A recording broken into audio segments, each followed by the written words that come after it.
Hello students, today we are going to learn about clauses. Let us know first of all the definition of a clause. Clause, it is a group of words that have subject-verb combination and has a complete meaning by itself.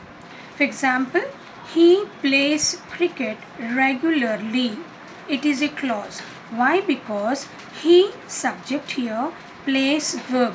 In the sense, we have got subject verb combination in this example, in this sentence. So, clause is nothing but group of words that have subject verb combination. Okay, so coming to the types of clauses here, there are two types of clauses: independent clause and dependent clause. Coming to the independent clause here, independent clause is also known as main clause. The term independent itself indicates that is a complete sentence by itself and does not need any other clause for its existence. In this sense, independent clause, it's also known as main clause, and it will not depend on other sentences because itself that sentence itself is a independent one. For example, see, you may sit. You is subject here, sit is verb. So you have got subject verb combination. It is not depending on the other sentence. Hence, it is an independent clause. The above sentence gives a complete thought. Therefore, it is an independent clause.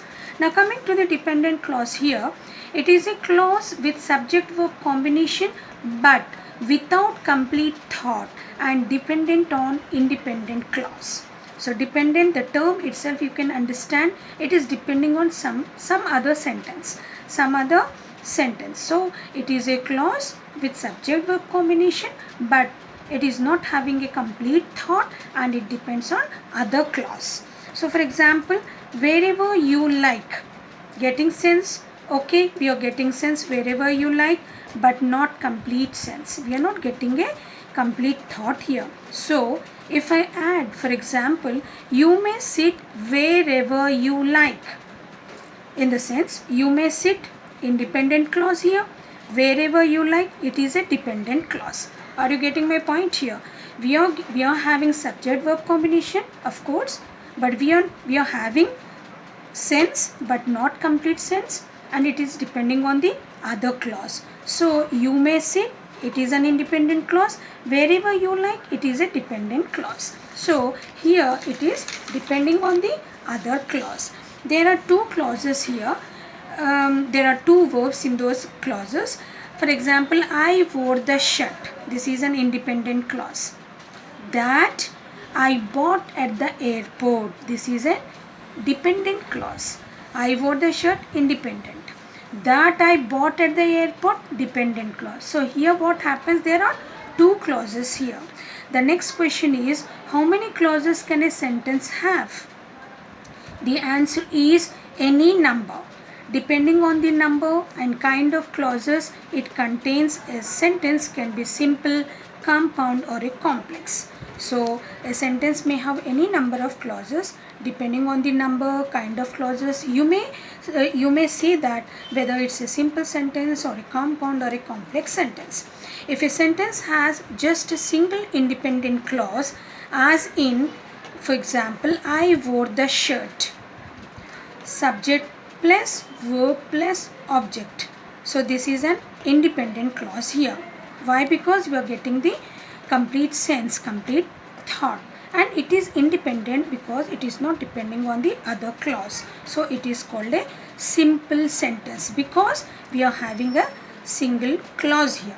Sometimes a sentence may have two or more independent clauses. For example, I bought a shirt at the airport and I wore it yesterday. We are having two independent clauses. I bought a shirt is one independent clause.